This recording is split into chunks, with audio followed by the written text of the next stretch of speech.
Yep, that's getting all of the good out of that one. That's for sure. Oh, hi there. Welcome to BSF Recovery Team. Well, we got to go to the parts store to get parts for the wrecker.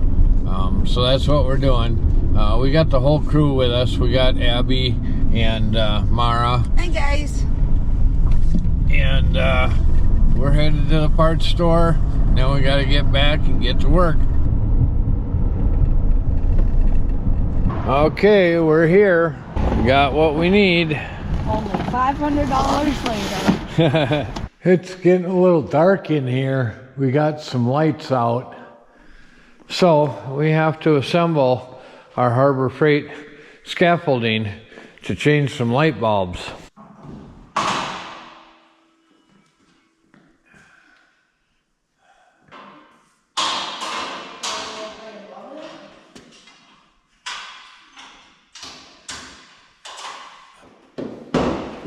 Well, we sent Abby up the scaffolding to change the light bulbs. It's a good job for her.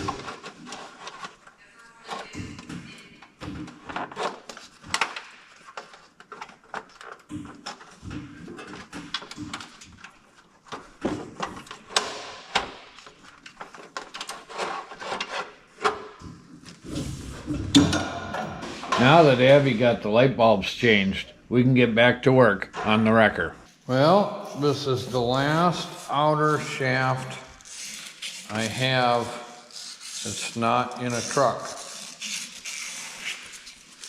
Hope we don't blow this one right away. Since we ruined the seal on this joint on one of the other caps, we'll have to sacrifice this joint.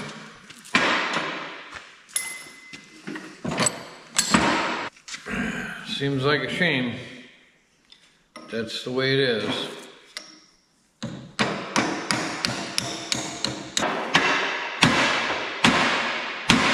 Well, we can't take them out with the press, but we can certainly put them in.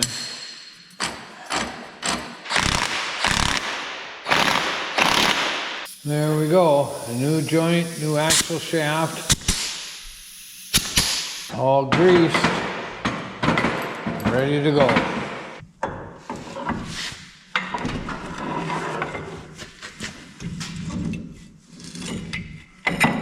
Well, we got our shaft in, but Jemmy says it's dinner time, so we got to go up to the house. We'll be back tomorrow. Is it dinner time? It's dinner time? Yeah? Well, hi there, and it's a new day of working on the wrecker. Okay, we got to change this Torrington bearing. At least that's what I call it. It's a spindle cone bearing. I don't know.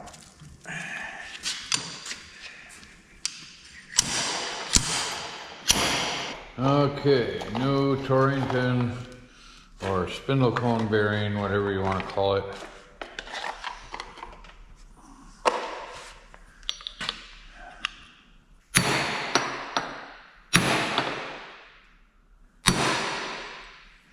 There we go. New thrust washer. There we go. New seal. Inner seal.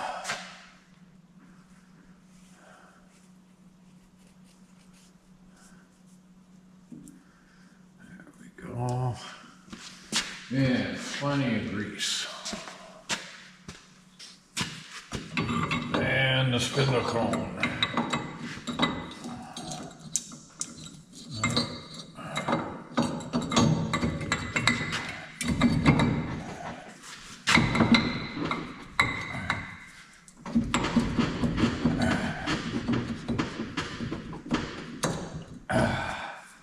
There we go. And the brake anchor. And our tin shield. What's left of it. Other shield. And our washers and nuts. Seems like I've done this before. Many times. Not just this truck either. So we keep doing it.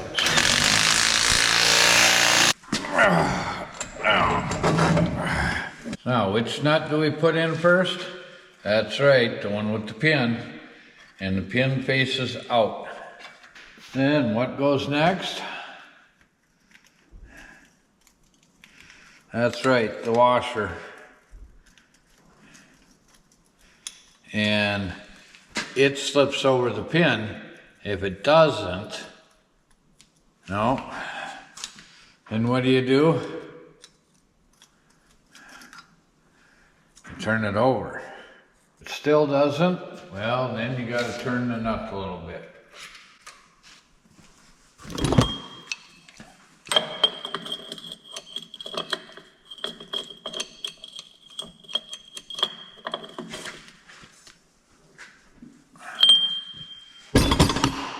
And until it fits over the pin. Then the other nut goes on to lock it in place. The one that doesn't have the pin. Okay, now we have to build our new, or rebuild our new used lockout. So, we got our grease here. Smear some grease on our inner gear. Put some grease on our axle shaft splines. And we got to grease our little bushing here and our inner thrust washer. Oh, that goes there. And there's a little tab right here that has to fit over in order for it to fit in.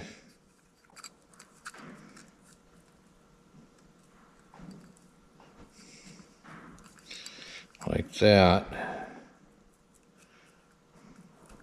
And it has to go down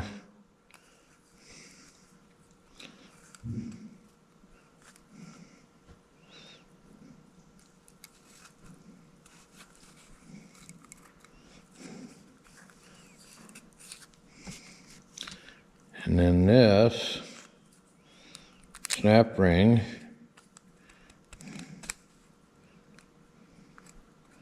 goes over to hold everything together. Like that.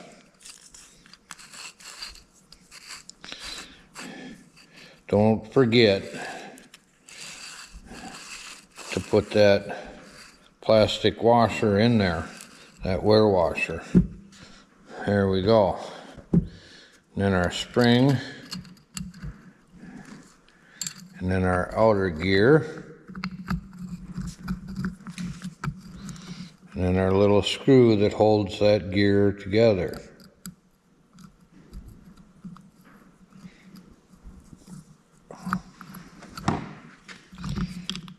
You know, the screw that everybody takes out thinking they got to take it apart when they pull the lockout out.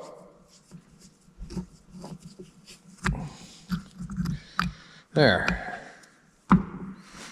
Now,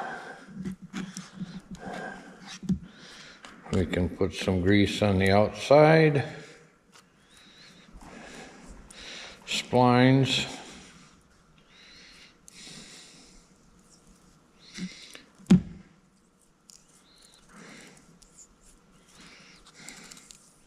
It's a messy job. And then we can put it in.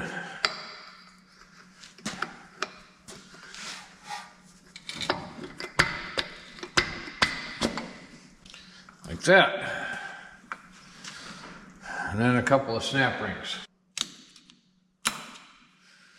One, and our inner snap ring. See, you never throw anything usable out.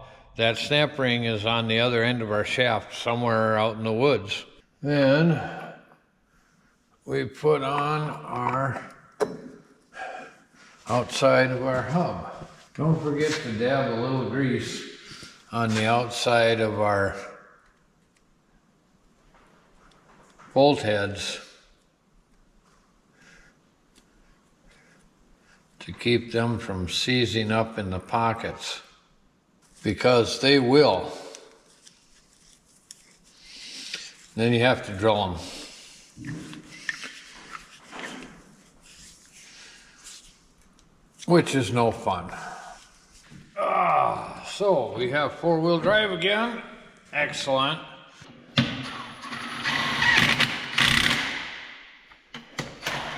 Yeah, Abby's boyfriend came up, so we put him to work.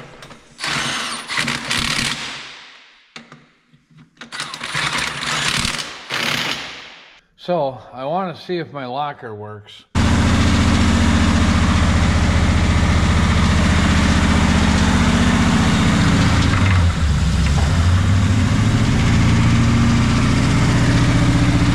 Okay, locker off. Okay, it seems like our locker is working and now it's disengaged. So I guess everything's working in the front. Now it's time to check out the brakes in the rear.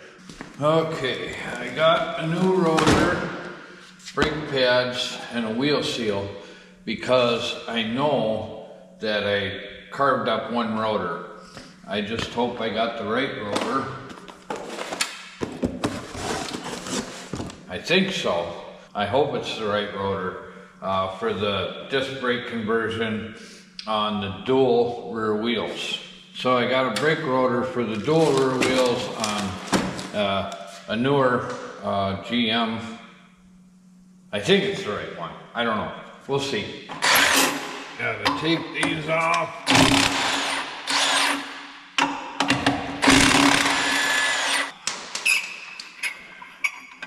Nuts everywhere. I better check this side. Now this is wore out the brake pads on one side. I certainly wore them out on the other side too. I just hope I didn't carve up the rotor.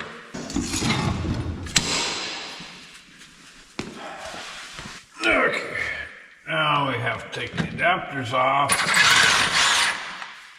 Ooh, that was loose. Not good.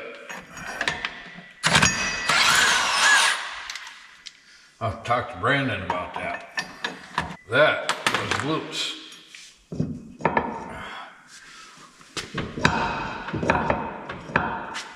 Oops. One more.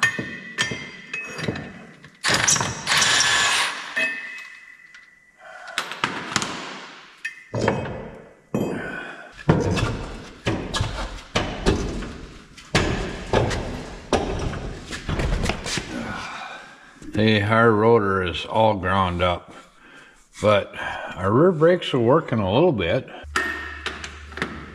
I'll take off the other one. Ooh.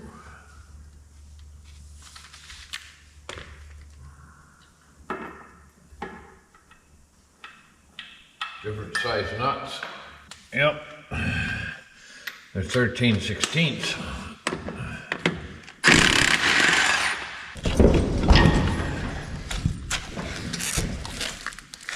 Yep, it's time to do those rear brakes, but we didn't carve up the rotor.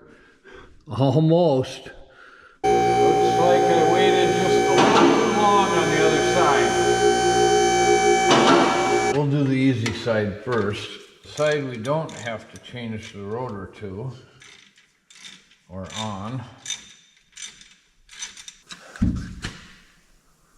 Ow. That's right in the way, isn't it? There, that's better. A little.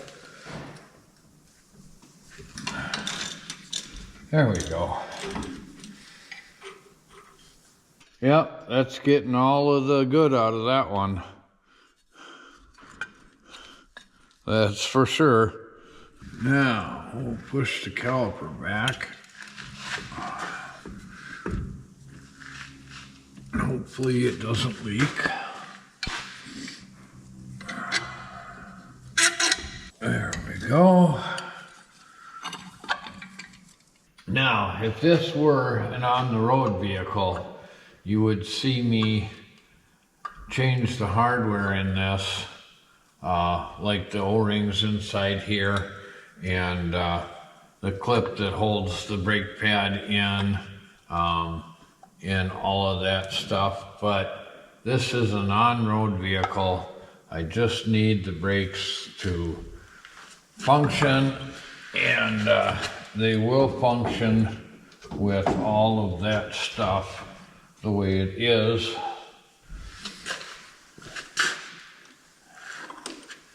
So we're just gonna mop a set of pads in it and call it good. Okay, now for the other side. So what we did up on the iron range is we mopped a used set of pads in here, pushed the caliper back, got it to stop leaking. At least I think it stopped leaking. I wasn't losing any fluid. And mopped the used set of pads in here just to keep me from losing all my brakes. I'm assuming that the combination valve was limiting my rear fluid, and that's why my rear brakes weren't working very well. And so we'll change the rotor, change the pads, hopefully the caliper's okay, and go from there. Oh, I better go get a pan. You never know what might come out. Well, actually I know what will come out. 80-90 weight.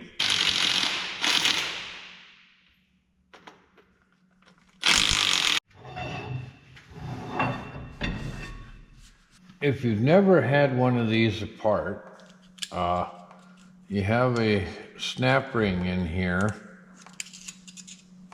that has to come out right there. See that? And it locks into a little groove, the spindle groove. Then you need a little magnet, like the one on the end of your pocket screwdriver, to pull a little square out that sits in that spindle groove and in the nut. Then there's a special socket that fits in the holes of the nut, and it shouldn't be too tight, because having it too tight will burn up the bearings. And that's all there is to it. And it comes off, and it's still 80-90 weight all over. Now, this is where we pull our inside spacer off.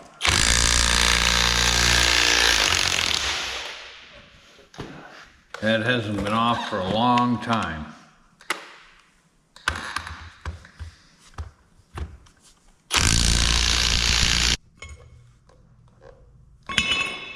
Then, with our air hammer and a sharp point on our punch, we need to push all 8 studs out. This is why we didn't do this on the iron range.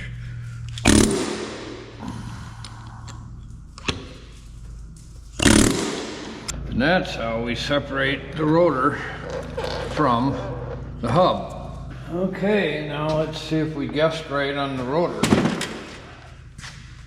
Oh, it looks good.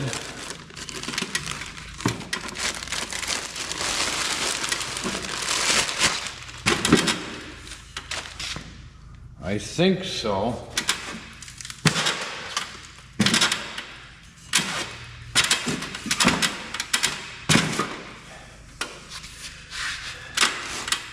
Yeah, that looks about right. Okay, we got lots of parts cleaning to do. We'll get back with you later. Thanks for watching, BSF Recovery Team. Keep wheeling, stay safe out there, and maybe we'll see you in the woods.